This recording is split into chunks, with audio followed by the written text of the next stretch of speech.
priest was his GO. The Levite was his direct personal pastor. But the Samaritan was his enemy.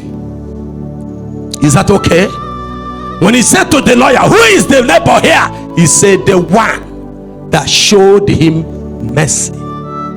Did you hear what Jesus said to the people? When they say, your family, your mother, your brothers and your sister, that is family. They were referring to his blood biological family. He said, they are here to see you. But where were they when they came? The Bible told us they were without. What is the meaning of without? Not with me, not hearing my teachings, but they relaxed at home. Now I came, other outsiders come to join me here to fulfill God's mandate on earth. And here came my mother, my sister, my brothers, and instead of them to come inside the hall and join what is going on, they stood without. And they sent an usher. He said, go and call him, tell him that we want to talk with him. And then they are standing there. So when they told Jesus, your mother, your sister, your brothers are there desiring to speak with you, are they not aware that I am about my Father's business? Did they not see that I am teaching people? Are you really my family? Then he needed to reply to them. He said, who is my family? Who are my brethren? Who is my mother and my sisters and brothers? He stretched his hands, pointed on those people that sat about him. I need you to underline the word about him. The parable of the Good Samaritan told by Christ. He said, a lawyer was asking him, who is my neighbor?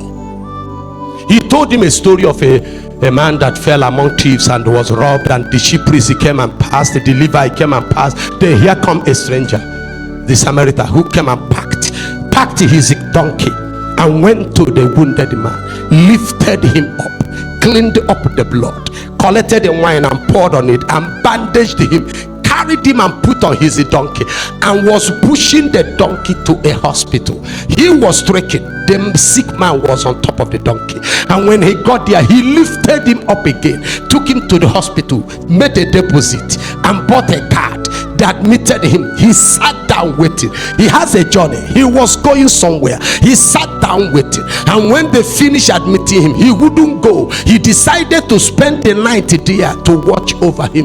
And when the next day came, he saw that he's getting better. He went to the innkeeper, the doctor, and gave the doctor extra money. He said, spend the feed him. I am actually journeying somewhere, but I saw him. And the doctor asked him, is he your brother? No. Is he your friend? No. Is he your village man? No. Do you know him before? No. How did you bring him here?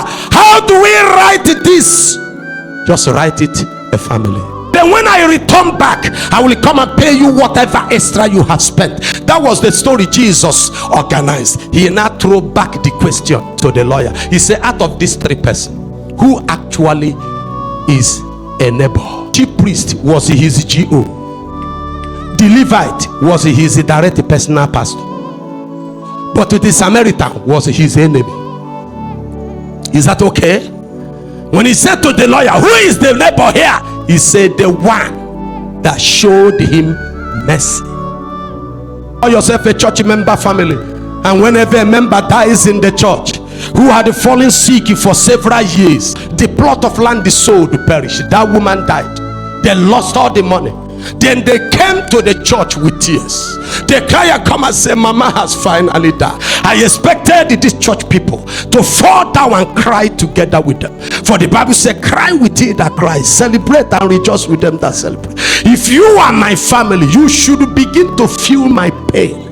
The church would have come out and said, okay, whatever it is, calm down. We will see how we can make things easier. But no! By the time you go to the priest, the priest or the vicar or the pastor or the evangelist or the prophet, he said, which day do we bury him? We have chosen a date. How is the church planning? They say, okay, before we will actually come for the burial of your mother, bring the file. Then brought to the file and began to show you 15 years ago, your mother didn't pay levy for burial. Your mother didn't pay money for abada. Your mother didn't pay the other one. Your mother didn't pay this. Your mother didn't. They began to calculate it bills your mother owe. He said the total now is about 192,000.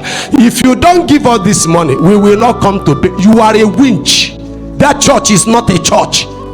You are not serving the Lord. And this is one of the reasons why people I have seen in the church, and the elder will come and carry. He said, look, this is a church record. Oh, this is church record, and these are the names of the people that are paid for levy for house and levy for burial. And he mentioned the name. If you not say your name is not in this book, make it a calculator. When the day will come, we will open book. As Jesus is opening the book of life, we are opening the book of this one.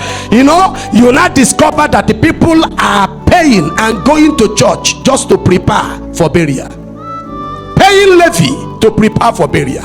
We have removed the assets of Christianity.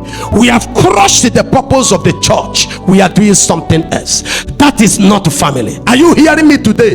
Then I come to your village people, that somebody died after many sickness, after many struggle, after many expenses, and at the end of the day their father, their mother died. You now come to your village people. Look at what has happened. What do we do? Then what did they call them? Omonade will not come to you and give you list of what your father is owing and list of the one you are owing. Then Omada will come and give you list of what your mother. They will even remind you that they didn't pay dowry very well, that you remember powder and the tubers of yam. When did they marry my mother? Since 78 years ago. That is what they are raising now. You now discover you dwell among wickedness and not a human being. If you don't bring them, we are not following you. Are you really my family? Are you not supposed to come together and say, for all these years you have been suffering alone? Sit down. We will contribute money and make sure that this burial goes well. Is it not what a family should have done?